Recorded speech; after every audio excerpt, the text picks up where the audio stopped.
नमस्कार भाइयों, स्वागत है आपका पंचायत रिएक्शन में। और आज हम लेकर आए हैं 75 फेलियर्स ऑफ मोदी जी। दूध का दूध पानी का पानी करेंगे। चलिए, वीडियो देखने से पहले डिस्क्लेमर जरूर पढ़ लें। भारत के संविधान के अनुसार बोलने का मौलिक अधिकार प्रत्येक भारतीय व्यक्ति को है, तो हम भी भारतीय व्यक्ति हैं और हमको भी अधिकार है भारत में बोलने। और आज की वीडियो क्रेडिट जाता है ऑफिशियल पैनिक वुमेन, जिसका लिंक डिस्क्रिप्शन में दे रखा है, जरूर देखें। चलिए पंचायत शुरू करते हैं। संविधान के अनुसार बोलने का मौलिक अधिकार प्रत्येक भारतीय व्यक्ति को है, तो हम भी भारतीय व्यक्ति हैं और हमको भी अधिकार है भारत में बोलने का। हम अपनी बात अगर बोलते हो, किसी को दिक्कत है तो वो ईयरफोन लगा करके घर पर टीवी बंद करके रखे, पानी ज्यादा पिए वरना हार्ट फेल हो जाए। ये हमारा डिस्क्लेमर रहता है। और इस वीडियो के लिए मैं एक एडिशनल डिस्क्लेमर भी देना चाहता हूँ कि मैंने पिछले 10 साल में जितनी वीडियोस बनाई हैं, ये वीडियो बाय फार उनमें से सबसे लंबी होने वाली है। क्यों बे? क्यों क्यों क्यों? क्योंकि जब मुझे पता चला कि अभी मोदी जी का बर्थडे था और वो 75 इयर्स के हो गए हैं, तो मैंने उन्हें बताया कि मोदी जी, मैं आपको बर्थडे पे कोई गिफ्ट देना चाहता हूँ। मैं एक ऐसा इंसान हूँ जो जन्मदिन मनाता भी नहीं। फिर भी मैंने ये तो डिसाइड कर लिया था कि गिफ्ट तो मैं दे के रहूंगा, पर मुझे ये समझ नहीं आ रहा था कि मोदी जी को आखिर मैं क्या दे सकता हूँ। उनकी लाइफ में क्या ही कमी होगी। मेरे भी जीवन में कोई कहेगा क्या कमी है, तो अच्छे विपक्ष का अभाव ही मैं कमी महसूस करता हूँ। तो मोदी जी के ये बताने पर कि उनकी लाइफ में सबसे बड़ी कमी एक अच्छे ऑपोजिशन की है, मैंने डिसाइड किया कि I try to be the opposition he needs and gift him a video which has extremely detailed and comprehensive criticism of his political career. Modi के एक एक शब्द का क्रिटिसिज्म होना चाहिए और जम करके होना चाहिए, बार बार होना चाहिए। क्यों बे? क्यों क्यों क्यों?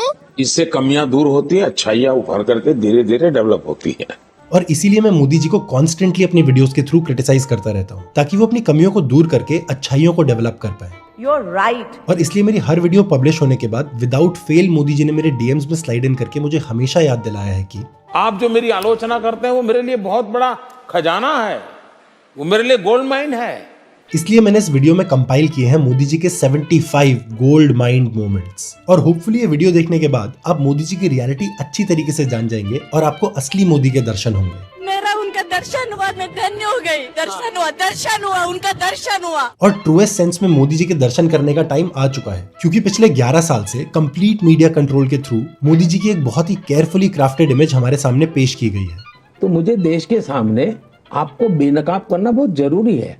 It is my duty to educate the people. और लोगों को एजुकेट करने के इस एफर्ट में मैंने कंपाइल किए हैं the most memorable moments of criticism from Modi ji's entire political science career. कोशिश मैंने भारी की, मैंने काफी समय लगाया इसमें। तो चलिए स्टार्ट करते हैं ये epic countdown with a moment that will always be the most memorable to me, because Canada में दी गई मोदी जी की ये 2015 की speech literally change my life, specially this part जहां वो क्रांति लाने की बात करते हैं। ऊर्जा क्रांति करनी है हिंदुस्तान में, और इसलिए nuclear energy, solar energy, wind energy,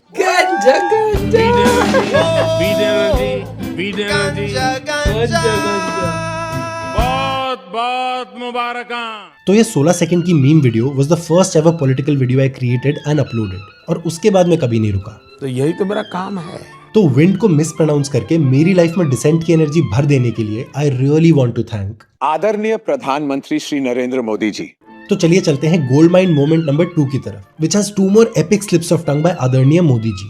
कि बेटी बचाओ बेटी पढ़ाओ अभियान, बेटी बचाओ बेटी पढ़ाओ, कि बेटी बचाओ क्या बोल रहे हो मोदी जी यार? पढ़ाओ। मतलब स्पीच में की गई कुछ ऐसी गलतियां जो अगर राहुल गांधी ने करी होती तो एनसीईआरटी की बुक्स में आज उसके चैप्टर छप गए होते।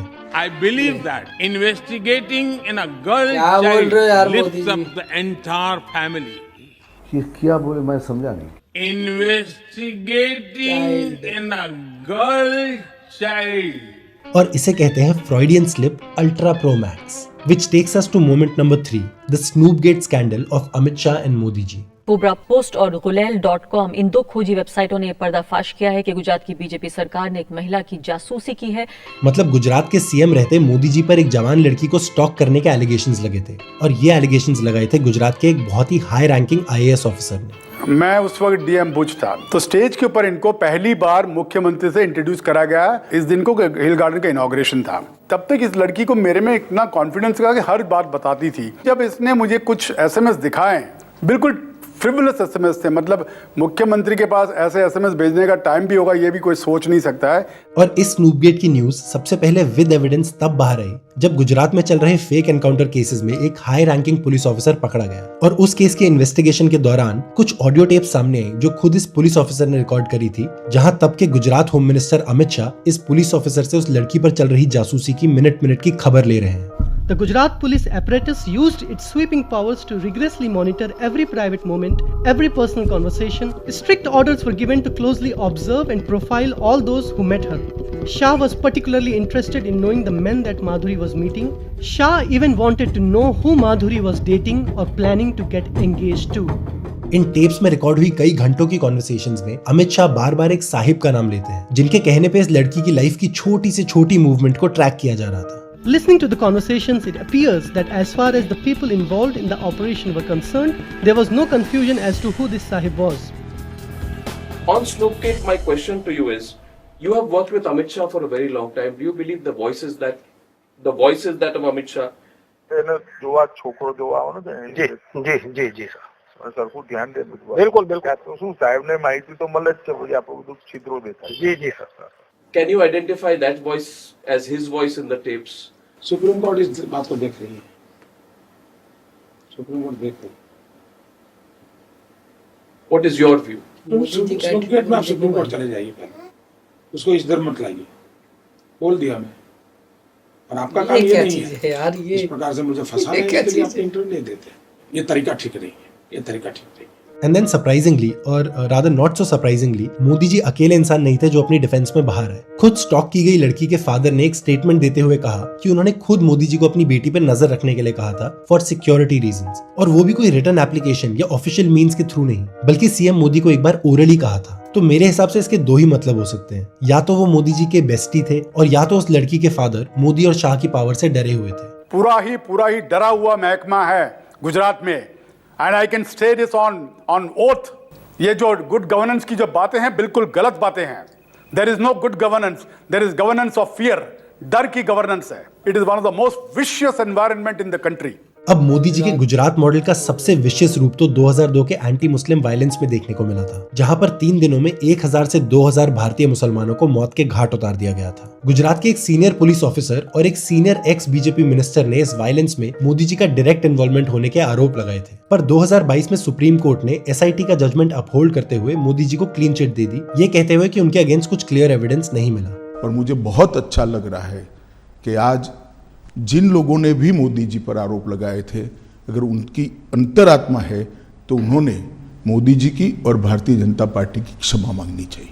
अनफॉर्चुनेटली इस पूरे केस का सबसे मेमोरेबल मोमेंट तब सामने आया था जब एक स्टिंग ऑपरेशन में विश्व हिंदू परिषद, बजरंग दल और बीजेपी यानी संघ परिवार के डिफरेंट मेंबर्स ने ना ही सिर्फ वायलेंस में अपना रोल बताया, बल्कि मोदी जी का रोल भी क्लियरली स्टेट किया था और हाईली अप्रिशिएट भी किया था। जो गुजरात में नरेंद्र भाई ने किया है वो कोई नहीं कर सकता। जो उन्होंने किया है ना, किसी मुख्यमंत्री ने नहीं किया होगा। जो 20-25 साल से हमारी नजरों में जो लोग थे उनको चुन चुन के मारा है। 3 दिन का मोहलत दिया था, 3 दिन में जो कुछ करना करो, कुछ भी हो, लेडीज हो, बच्चे हो, कुछ भी हो, काटने से कुछ, मारो काटो जला दो। एक को प्रेग्नेंट थी, उसको हमने चीर दिया था जेल में। आप बताइए ना, छुड़ाया किसने? बताइए तो कैसे छुड़ाया? हमको तो जेल से नरेंद्र भाई ने छुड़ाया। उन्होंने जज बदले और जज बदल के फिर नरेंद्र भाई ने सेटिंग की और नरेंद्र भाई ने हमको छुड़ाया, तो हम नहीं छूट सकते। अब हो सकता है कि नरेंद्र भाई ने शायद खुद को भी ऐसे ही छुड़वाया हो, या ये भी हो सकता है कि वो बिल्कुल इनोसेंट हो और ये संघ परिवार के लोग स्टिंग ऑपरेशन में सरासर झूठ बोल रहे हो। 2002 में ऐसा किया वैसा किया, ठीक लगा।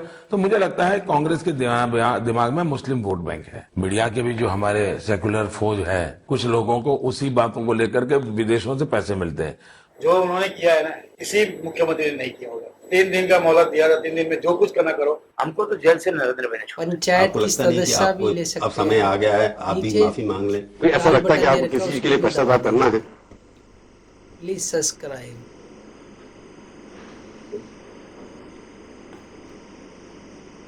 जवाब देंगे आप।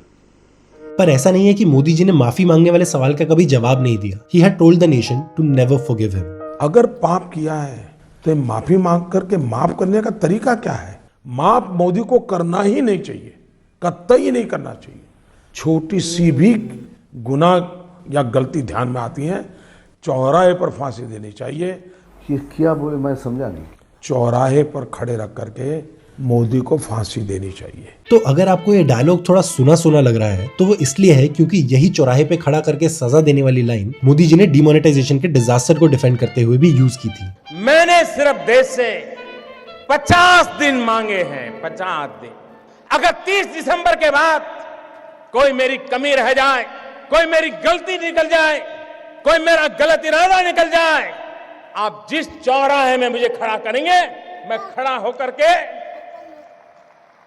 देश जो सजा करेगा वो सजा भुगतने के लिए तैयार हूं। चौराहे पर फांसी देनी चाहिए। अब कैसी लगी वीडियो? मोदी जी ने जो जो सपने दिखाए थे वो सारे सपने हमारे पूरे हो चुके हैं। ये तो अभी आधी वीडियो मैं बना रहा हूँ, आधी दूसरे पार्ट में हम इसको कवर करेंगे। वीडियो अगर अच्छी लगी हो तो नीचे कमेंट बॉक्स में अपनी राय जरूर लिखें। पंचायत रिएक्शन में धन्यवाद आप सभी लोगों का।